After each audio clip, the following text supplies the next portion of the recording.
Radio Côte d'Azur Off.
Merci pour ce beau show musical, hein. C'était vraiment très bien, une très belle voix. Alors justement, on va s'intéresser un peu à votre voix et à vous, hein.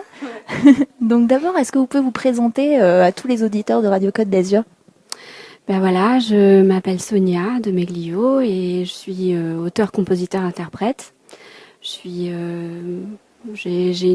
suis danseuse aussi, et je fais de la comédie. J'ai beaucoup d'expérience plus dans la musique et dans la composition que dans le théâtre.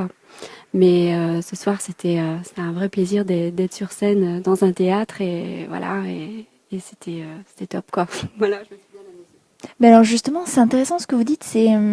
Alors vous avez fait de la comédie, du théâtre, votre spectacle. C'est justement le terme approprié. C'est un spectacle et pas forcément un concert. C'est un mélange. Bah, en fait, forcément, dès lors qu'on est sur scène, c'est la mise en scène, elle se fait presque naturellement.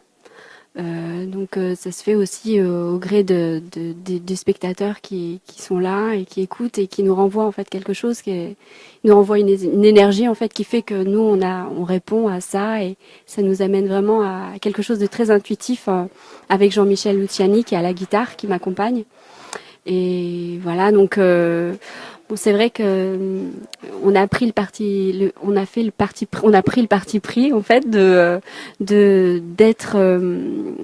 de se mettre en scène un peu costumé et que ça vacille en fait entre le blues, le jazz et un peu le cabaret, mais légèrement et voilà. D'où la robe rouge. D'où la robe rouge qui scintille, qui pétille, qui fait presque mal aux yeux. Et alors pourquoi Vagabond des mers?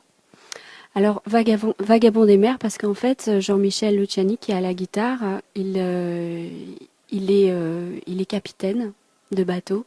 Et il a été capitaine d'un bateau pendant très longtemps, où il accueillait des jeunes qui venaient des cités, et des jeunes qui étaient aussi dans les prisons, et donc des détenus. Et donc, il les sortait. Et en fait, ce bateau-là, qui s'appelait Vagabond des mers, permettait à ces jeunes de se réinsérer dans la société par le biais de sorties dans la nature. Et, voilà, et j'ai trouvé que cette histoire, elle était belle, c'est une belle expérience. Et voilà, c'est pour ça qu'on a utilisé voilà, ce titre Vagabond des mers, parce qu'on est un peu vagabond, moi aussi je le suis, mais carrément, parce que j'ai toujours voyagé. Donc mes expériences de la vie sont les voyages et puis la mer, parce que j'ai toujours eu besoin de la mer, en fait. La mer, c'est un besoin. Mais alors comment vous vous êtes rencontrés si lui il était capitaine Alors, on s'est rencontrés avec Jean-Michel près de la mer, dans un bar à Saint-Laurent-du-Var.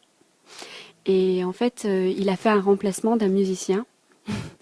Et on s'est tellement bien entendu on s'est tapé des crises de fou rire toute la soirée. Donc c'était quasiment même impossible de travailler, mais voilà, on est vraiment. Il s'est passé quelque chose et c'est quelqu'un qui est à fleur de peau, qui est très sensible et voilà. Et moi j'ai été touchée par sa sensibilité. Ça fait combien de temps que vous faites de la musique? Alors ça fait depuis, on va dire, j'ai commencé par la danse, donc j'ai pas l'impression en fait de chiffrer le temps. Mais j'ai cette sensation que j'ai toujours fait de la musique quelque part parce que j'ai commencé par la danse toute petite. Donc forcément j'ai appris à écouter la musique et puis après c'est venu où j'ai pratiqué en fait. Voilà. Mais c'était le rythme et c'est un apprentissage que j'ai pu faire depuis toute petite. Voilà. Et alors dans vos chansons, donc c'est un peu en français, un peu en anglais, un peu dans une autre langue d'ailleurs que j'ai pas vraiment réussi à définir, c'était quoi? Alors c'est un titre qui s'appelle Adonai et c'est en hébreu. C'est en fait un texte tiré de la Torah, mais au-delà de toute dénomination religieuse, euh, voilà, parce que bon, au-delà de tout ça, j'ai aimé ce texte parce que c'est un texte très très poétique et il est vraiment dans l'abandon. Et c'est l'abandon, c'est vraiment l'amour inconditionnel. Et voilà, et je trouve que cette langue est très très jolie. Si on sait la chanter aussi, si on sait la mettre en musique. Voilà. Et alors justement l'amour, vous en parlez beaucoup. Vous parlez des relations hommes-femmes, des cœurs brisés, des petites sœurs qui donnent leur confiance pas forcément aux bonnes personnes. Ça vient d'où cette inspiration? Bah, ça vient de ma vie, tout simplement. Ça vient de tout ce que tous les gens et mes proches, tout ce qu'ils peuvent me confier. Et sans que je sois en fait voleuse de leur expérience, je veux juste en fait être un témoin, témoigner en fait de tranches de vie et peut-être aussi mettre le doigt là où ça fait mal, mais d'une façon toujours douce et poétique, parce que je pense que par la violence, on arrive à rien. Et voilà, donc mais c'est vrai que parfois je peux être un peu passionnée et un peu, voilà, je crie un peu, je remue un peu, voilà, ma voix, mais toujours dans un sens de paix et de douceur. En tout cas, les musiques sont très rythmées, ça a plu, hein. Les gens, s'ils avaient pu se lever, ils se seraient levés. Je pense même qu'au fond, il y en avait certains qui étaient levés et qui applaudissaient beaucoup. Alors, vos prochaines dates, c'est quoi? Où est-ce qu'on peut vous retrouver? Est-ce qu'il y a peut-être un album? J'ai entendu parler tout à l'heure d'un clip. Donc, où ça en est tout ça? Oui, alors depuis dimanche dernier, donc on travaille avec Souchki Productions. Et donc, ils s'occupent voilà, ils ont sélectionné un de nos titres qui s'appelle Jazz Bird. Et ils travaillent sur un clip donc depuis dimanche dernier. Donc là, on a fait le live. Ils ont pris donc quelques images. Et puis dimanche prochain, on va terminer le clip. Voilà, donc il y a le clip. Euh, on va peut-être aussi avoir une collaboration, j'espère que ça va se faire sur une chaîne avec une chaîne de télé pour la diffusion du clip, donc en coproduction. Et puis ben, pour les actualités, là l'enregistrement va se faire, je pense, fin mars, début avril, si tout se passe bien. Mais on a les morceaux, on a plus qu'il n'en faut même. Mais on n'en a jamais trop de toute façon, et puis on s'arrête pas. Voilà, et puis ensuite pour les concerts, on va faire le disque d'abord, et puis ensuite les concerts. On a déjà quelques concerts de prévus, mais pas dans la région malheureusement. J'espère de tout cœur être sur quelques festivals dans la région pour cet été, mais sinon on sera surtout au festival Garçon la Note à Nevers. Et ce festival, il s'étend aussi sur la Bourgogne, voilà, en Aquitaine aussi. Enfin bon, bref, c'est un petit peu partout en France, voilà. Et voilà. On rappelle votre page Facebook, hein, La Diva Chic. Alors nous, on aimerait bien avoir un petit... bon, nous, on vous a entendu, hein, mais pour tous les auditeurs qui n'étaient pas là ce soir, on aimerait bien avoir un petit morceau a cappella, oui. Vous pouvez prendre un musicien si vous voulez, hein, mais... Alors justement, là, le musicien, en l'occurrence, Jean-Michel Luciani, dit Popov, il est sur scène avec le groupe Awa, parce qu'il joue aussi avec Awa, mais je peux peut-être vous chanter une chanson en a cappella, si vous voulez. Alors, je vais faire... Sometimes I wonder what would I be if you had not come rescue me. I will be searching lost in my dreams, all alone without any peace. Whoa, whoa. I'm gonna step in the light side. I'm gonna show you the sign, love. I'm gonna run you my life, boy. I'm gonna step out the trap, your trap, boy. Bravo. Ah voilà, quel succès. C'est mérité. Bon, alors on rappelle donc encore une fois la page Facebook La Diva Chic, sur lequel je pense que vous mettez de toute façon toutes les dernières actualités, les infos, etc. On souligne votre jolie coiffure qui a été faite par Fabio Belli à Châteauneuf-de-Grâce. Et puis en tout cas, on vous souhaite plein de bonnes choses pour la suite, hein. Donc Radio Côte d'Azur, les portes elles sont ouvertes. Quand vous voulez, vous venez nous rechanter un petit morceau a cappella. Et puis vraiment félicitations, c'était très bien ce soir. Merci, vous êtes les meilleurs. Yeah.